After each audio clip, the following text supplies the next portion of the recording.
Like comment subscribe गर्न नभुल्नु होला गाइस। देखियो भने लाइक ठोकिहाल्नु। आज म सिराको लाहानमा छु गाइस। लास्टै गर्मी छ अनि अब सिराको आँखा हस्पिटल चाहिँ जाँदैछु।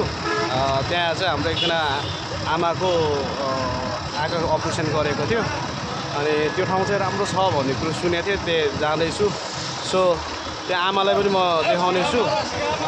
तपाईँहरूले हेरिदिनु होला। अनि यो बाटोमा तपाईँहरू पूर्व पश्चिम हिँड्दै आँखाको प्रब्लम केही भयो, केही समस्या भयो भने चाहिँ तपाईँहरू चाहिँ डाइरेक्ट लाहानको अनि आँखा हस्पिटलमा चाहिँ तपाईँहरू आएर उपचार गर्न सक्नुहुन्छ। बस्ने ठाउँ मजाको छ, यस्तो दामी छ नि। बाहिर यस्तो ठुलो छ हेर्नु होइन, तर त्यहाँ चाहिँ यस्तो दामी छ नि, यस्तो दामी छ, क्लिन छ क्या। त्यहाँ स्क्रिनमा हेर्नु होइन, म हालिदिएको छु, तपाईँ हेर्नु त त्यहाँ यस्तो दामी छ। अब एकछिनपछि जाँदैछु म। सो धुलो छ। शरीरको एउटा आँखा, शरीरको चाहिँ एउटा अङ्ग हो। अङ्गमध्ये चाहिँ त्यो चाहिँ शरीरको एउटा ज्योति हो। त्यसले गर्दाखेरि तपाईँहरूको आफ्नो आँखालाई चाहिँ एकदमै सुरक्षित सेफ अपनाउनु होला। लाइक कमेन्ट सब्सक्राइब गर्न नभुल्नु होला गाइस। देखियो भने लाइक ठोकिहाल्नु। यही ठाउँ हो। यसलाई पुस गर्दै राख्दै गर्नुपर्ने, पाउच गर्दै राख्दै गर्नुपर्ने पर्दैन। अनि त्यो एउटै भिडियोमा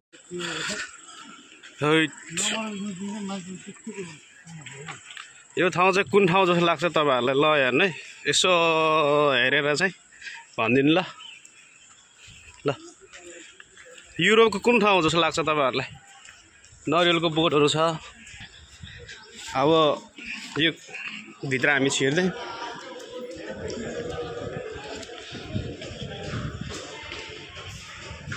ठाउँ चाहिँ दामी छ। यो चाहिँ खासमा चाहिँ आँखाको हस्पिटल है। यो सिराको लाहान आँखा हस्पिटल हो। जस राम्रो रहेछ ठाउँ राम्रो रहेछ।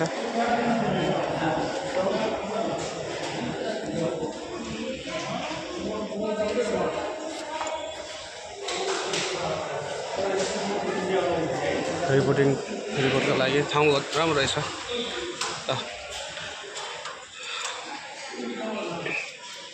सिराको यो लाहानमा यो आँखाको उपचार गर्ने ठाउँ हो।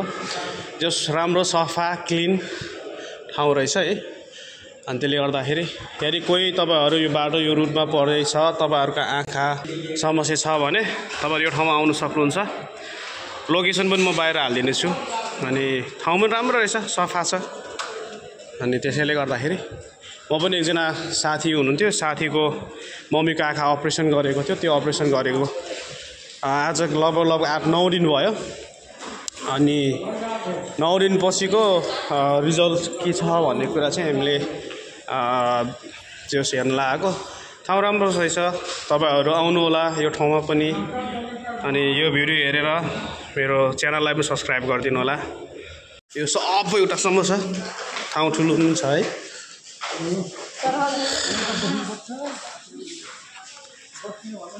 ल जसले आँखाको उपचार गर्न आउनुहुन्छ सिराको लाहानमा, यो ठाउँ यस्तो दामी छ नि, यस्तो दामी ठाउँ छ। आँखाको जुन के अरे रोशनीहरू पनि चम्किन्छ क्या।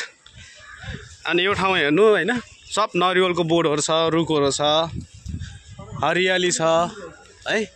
अनि जस ठाउँहरू चाहिँ राम्रो छ। अनि जस अरू ठाउँमा हेरेर चाहिँ यो ठाउँमा चाहिँ क्लिन क्या। ए हस्पिटल हो। ए हस्पिटलको नाम चाहिँ यही हो।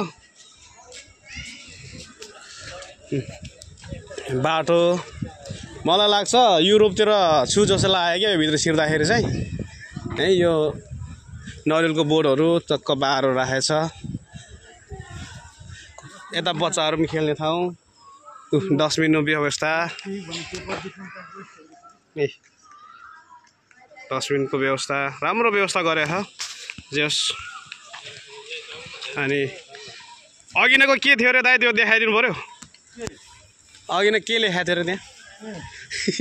पेड़को नीचे नहीं बैठना,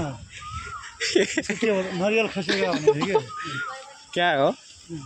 म तपाईँहरूलाई एउटा यहाँको के भन्नु त्यसलाई के भन्ने र यहाँ एउटा चिज लेखेर चाहिँ म चाहिँ पढ्दिनँ होइन तपाईँहरू आफै पढ्नु है यसको भित्र खाली भएको छ एउटा खोक्रो भएको छ अँ ढल्ने सम्भावना एउटा चाहिँ बस्यो भने माथि बस्नु दुईटा समय यो माथिको दाना चाहिँ झर्छ यसमा चाहिँ नबस्नु भनेर है एउटा चाहिँ कारण छ यी तपाईँले के बुझ्नुभयो ढल्ने सम्भावना माथिबाट अनि यो माथि देखायो हामीले तपाईँ आफै बुझ्नुहोस् निचे बेडमा यसकै बारेमा नरेल खस्यो त तनक्कै भन्छ रनक्क ल ठाउँ राम्रो रहेछ अरू भन्दा सफा चाहिँ राम्रो छ सफा मलाई चाहिँ मन पर्छ काठमाडौँको त्रिपुरेश्वर भन्दा पनि धेरै सफा लाग्यो यार मलाई त्यही सफा चाहिँ बस्ने ठाउँहरू यो साइड कलेज होला क्याम्पस रहेछ यता चाहिँ एकदम राम्रो गरेको छ कि यहाँ मजाको सिस्टम छ राम्रो रहेछ यो सेक्युरिटी भनौँ न सिस्टमहरू पनि राम्रो लाग्यो ए मजा आउँछ रुख छ यसरी बस्ने ठाउँ मजाको रुखहरू बिरुवाहरू अनि बाहिर रोडमा त्यसलाई के भन्छ हौ खास थाहा मलाई पनि थाहा छैन कस्तो दामी के यो के हो तपाईँलाई थाहा छ भने कमेन्टमा बताइदिनु ल नाम चाहिँ थाहा भएन ऊ त विश्वपट्टि अस्ति अपरेसन गरेको थिएटरको उतापट्टि छ क्या म त्यहाँ राति सुतेँ क्या यस्तो दामी छ यार पिपलको बोर्ड हो कस्तो दामी लाग्यो आँप पनि छ गाइस हेर्नु अनि कार्यक्रम यति नै हो पर्ख्यौँ साथी हो पार्किङ व्यवस्था गर्ने ठाउँ पनि राम्रो प्रबन्ध छ नि रातिको लागि बाइकहरू नहराउने जस तात्तिँदैन पेट्रोल हो अनि म सिराको लानमा आएको होइन तर मेरो गाउँको नाम चाहिँ यहाँ लेखा रहेछ क्या गाइस तिम्रो गाउँको नाम यो हो मेरो गाउँको नाम यहाँ लेखा रहेछ क्या खासमा मेरो गाउँको नाम चाहिँ भूमे गाउँपालिका भूमे गाउँपालिका वडा नम्बर 7 धरमशाला हो तर मेरो गाउँको नाम यहाँ लेखेर रहेछ त्यसले गर्दाखेरि यो चाहिँ आउने भित्र छिर्ने बाटो हो पार्किङ सफा छ ठाउँ आँखाको उपचारको लागि राम्रो छ यो ठाउँमा आउनुहोस् तपाईँहरू पनि बाइक निकाल्न जाँदैछौँ अब सिराको यो लाहान भन्ने ठाउँमा आँखाको उपचार गर्ने ठाउँ चाहिँ जस नाम चाहिँ स्क्रिनमा आउनेछ स्क्रिनमा राखिदिनेछु सो तपाईँहरू यो बाटो हिँड्दै गर्दाखेरि अब धुलोको कारण कुनै समस्या पर्यो भने तपाईँहरू चाहिँ यो रुटमा आउँदाखेरि चाहिँ तपाईँहरूले चाहिँ यो हस्पिटललाई सम्झिनु होला यो स्क्रिनमा आउनेछ नाम है एकदमै राम्रो एकदमै सुविधाजनक छ ल बाई बाई